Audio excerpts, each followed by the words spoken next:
দারিদ্রতা বড্ড ভয়ঙ্কর। এজন্য বিষ্ণু ইসলাম দারিদ্রতা থেকে আল্লাহর কাছে পানাহা চাই। এই দোয়াটা বেশি বেশি পড়বে। শব্দে খুব ছোট, কিন্তু অর্থ মানুষের হৃদয়ে এটার আবেদন অনেক ব্যাপক, অনেক বেশি। আপনি সারাদিন মিলিয়েও দোয়ার মধ্যে এত সুন্দর প্রার্থনা বাক্য তৈরি করতে পারবেন না, কিন্তু বিষ্ণু ইসলাম এক বাক্যে যেটা চেয়েছেন গোটা দুনিয়াটা এর ভেতরে ঢুকে গিয়েছে। পরিশ্রমের মাধ্যমে যে উপার্জন, এটাকে ইসলাম আমাদেরকে উৎসাহিত করে।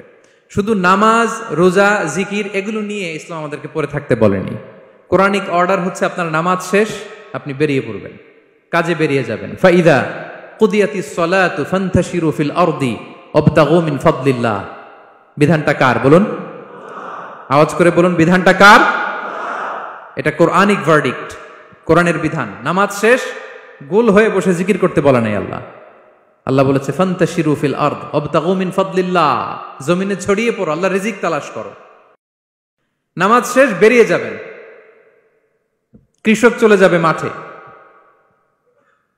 শ্রমজীবী চলে যাবে ফ্যাক্টরিতে, শিক্ষকরা চলে যাবে তাদের শিক্ষা প্রতিষ্ঠানে, কর্পোরেট ওয়ার্ল্ডের লোকেরা চলে যাবে তাদের প্রতিষ্ঠানে।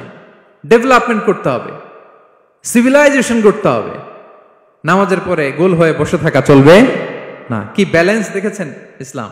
আজান হয়েছে তো মসজিদে আসো, নামাজ শেষ বেরিয়ে পড়ো, আলহামদুলিল্লাহ। কি ভারসাম্যপূর্ণ ইসলাম। ফাইদা কুদিয়াতিস সালাতু ফান্তাশিরু ফিল আরদ, যখন সালাত শেষ জমিনে ছড়িয়ে পড়ো, আল্লাহ রিজিক অন্বেষণ করো।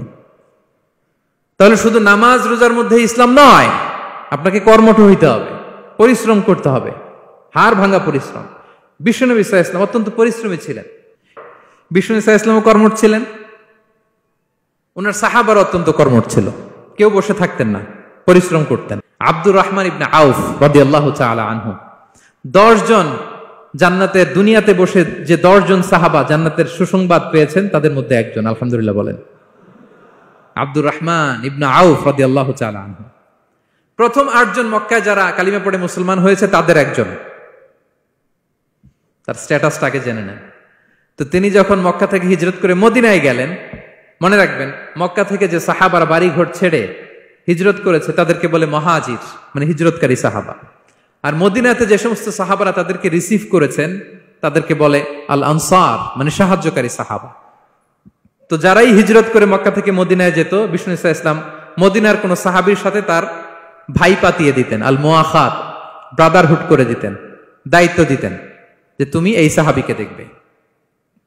তো আব্দুর রহমান ইবনে আউফ রাদিয়াল্লাহু তাআলা আনহু যখন হিজরত করে গেলেন, তার দেখভাল করার জন্য যে সাহাবীর দায়িত্ব পড়ল তার নাম হচ্ছে সাআদ ইবনে রাবিয়া, আনসারী সাহাবী রাদিয়াল্লাহু তাআলা আনহু। বিষ্ণু বললেন, সাআদ, আব্দুর রহমান ইবনে আউফ তোমার ভাই, ভাই বানিয়ে দিলেন। কি বানিয়ে দিলেন?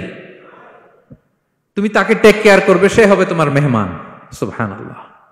সাআদ ইবনে রাবি রাদিয়াল্লাহু তাআলা আনহু তিনি আব্দুর রহমান ইবনে আউফকে ডেকে নিয়ে গেলেন, ঘরে নিয়ে গেলেন মেহমানকে, এবং বললেন, ইয়া সাআদ ইন্নী আকসারুল আনসারি মালান।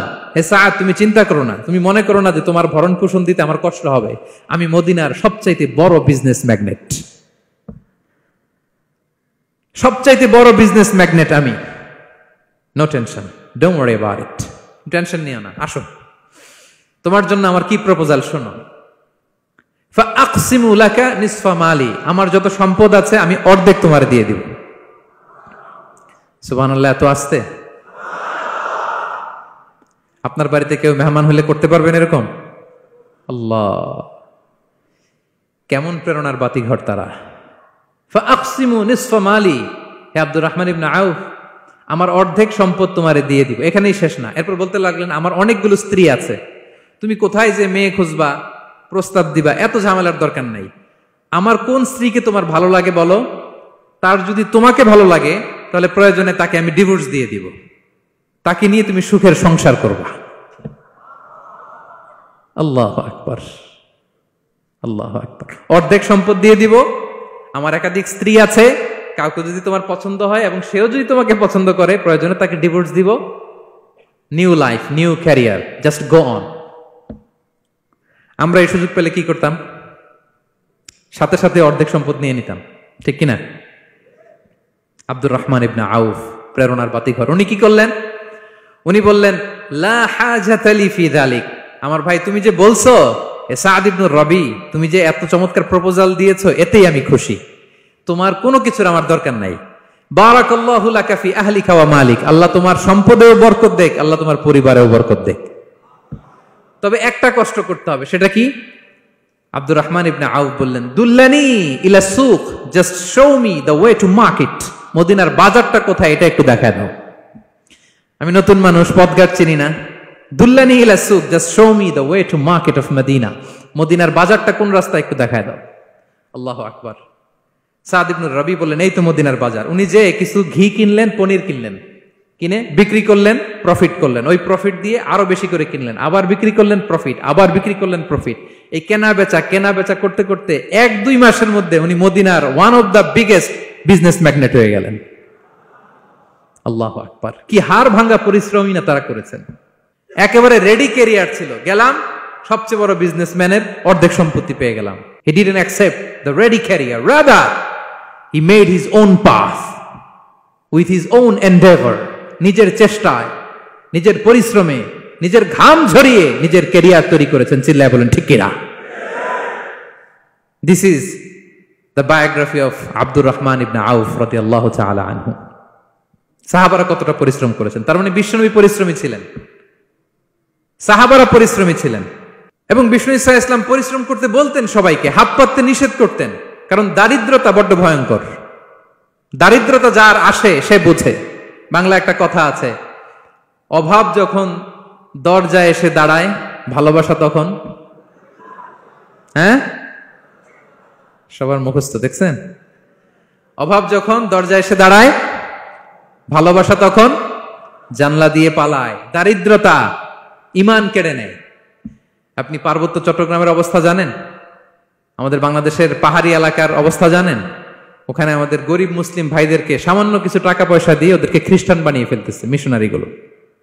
এই খবর তো আমরা রাখি না। দারিদ্রতা বড্ড ভয়ঙ্কর। এজন্য বিষ্ণু ইসলাম দারিদ্রতা থেকে আল্লাহর কাছে পানাহ চাইতেন। তিনি বলতেন, আল্লাহুম্মা ইন্নী আউযু বিকা মিনাল ফাকরি ওয়াল কিল্লাতি ওয়াদ-দিল্লাহ। ও আল্লাহ, I seek refuge with you from poverty, from insufficiency and humiliation. ও আল্লাহ, আমি তোমার কাছে দারিদ্রতা থেকে পানাহ চাই। ও আল্লাহ, আমি তোমার কাছে স্বল্পতা থেকে পানাহ চাই। ও আল্লাহ, আমি তোমার কাছে লাঞ্ছনা থেকে পানাহ চাই। পড়েন আমিন। এই দোয়াটা বেশি বেশি পড়বেন। আল্লাহুম্মা ইন্নী আউযু বিকা মিনাল ফাকরি ওয়াল কিল্লাতি ওয়াদ-দিল্লাহ। হে আল্লাহ, আমি দারিদ্রতা থেকে পানাহ চাই। আল্লাহ, স্বল্পতা থেকে পানাহ চাই। আল্লাহ, লাঞ্ছনা থেকে পানাহ চাই। সবাই পড়ুন আমিন। বিষ্ণু ইসলাম যে দোয়াগুলো শিখিয়েছেন, এগুলো হচ্ছে very precise in wording but comprehensive in meaning. শব্দে খুব ছোট, কিন্তু অর্থ মানুষের হৃদয়ে এটার আবেদন অনেক ব্যাপক, অনেক বেশি। আপনি সারাদিন মিলিয়েও দোয়ার মধ্যে এত সুন্দর প্রার্থনা বাক্য তৈরি করতে পারবেন না। কিন্তু বিষ্ণু ইসলাম এক বাক্যে যেটা চেয়েছেন, গোটা দুনিয়াটা এর ভেতরে ঢুকে গিয়েছে। আল্লাহুম্মা ইন্নী আউযু বিকা মিনাল ফাকরি ওয়াল কিল্লাতি ওয়াদ-দিল্লাহ। আল্লাহ, দারিদ্রতা থেকে পানাহ চাই। বিষ্ণু ইসলাম নিজে স্বয়ং দারিদ্রতা থেকে পানাহ চাইতেন। তাহলে দারিদ্রতার সাথে আমাদের কোনো সম্পর্ক? আমরা পরিশ্রম করব, আমরা কাজ করে খাবো, কাজে কোনো লজ্জা নেই। লজ্জা অলসতায়। চিল্লায় বলেন ঠিক কিনা?